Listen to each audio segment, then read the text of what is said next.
finally got some good desert rain out here in my crop top. Look at.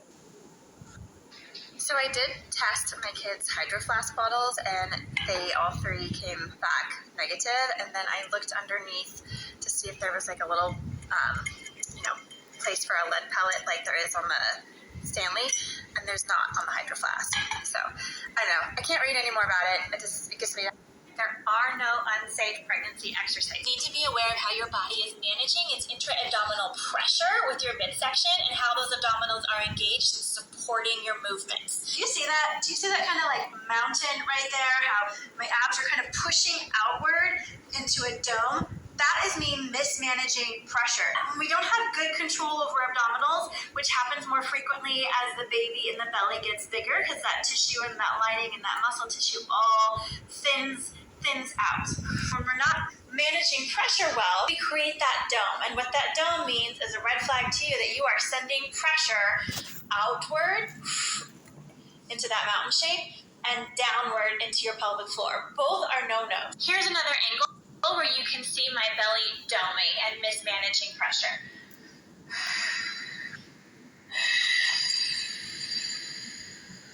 See how it's pushing out like that?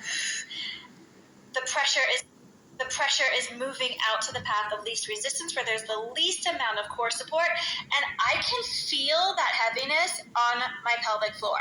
So you have to get really good at two more things. The first one is 360-degree breathing. The second one is being able to relax your core and pelvic floor. The third one is being able to contract, wrap the abdominals, and lift the pelvic floor to help support and manage the intra-abdominal pressure on your pelvic floor. How do you do that? Well, you're going to have to get really good at zipping up your abdominals from the pubic bone all the way to the ribs. So the pressure wants to move outward in the path of least resistance, which is this way, where that linea alba and that tissue is really thin, and then downward towards the pelvic floor and outward where the vulva is.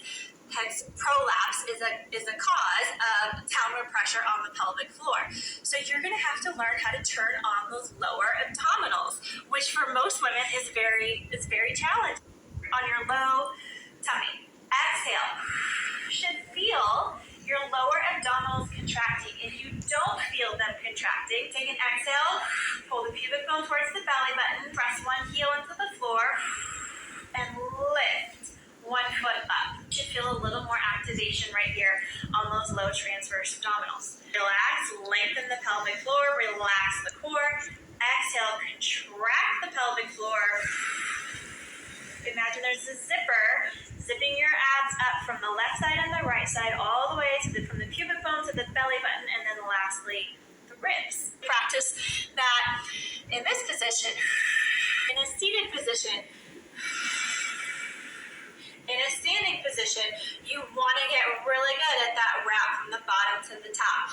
So can you do a plank or other core exercises during pregnancy that you were doing pre-pregnancy? Yes, of course. Your red flag, stop and reassess is, okay, am I doming? Do I feel downward pressure? And if so, you just stop, make a modification, do an adaptation. For example, instead of a plank, I would prefer a pregnant woman do a side plank. Here you're getting a little more emphasis on shoulder stability, lat and serratus work, internal and external obliques, and then you could even add a leg raise here. Now you're getting some inner thigh, some adductor work, and some lower abdominal work. And you're much more stable, and the risk of you feeling that intra-abdominal pressure being mismanaged is a lot less. Gosh, you guys went for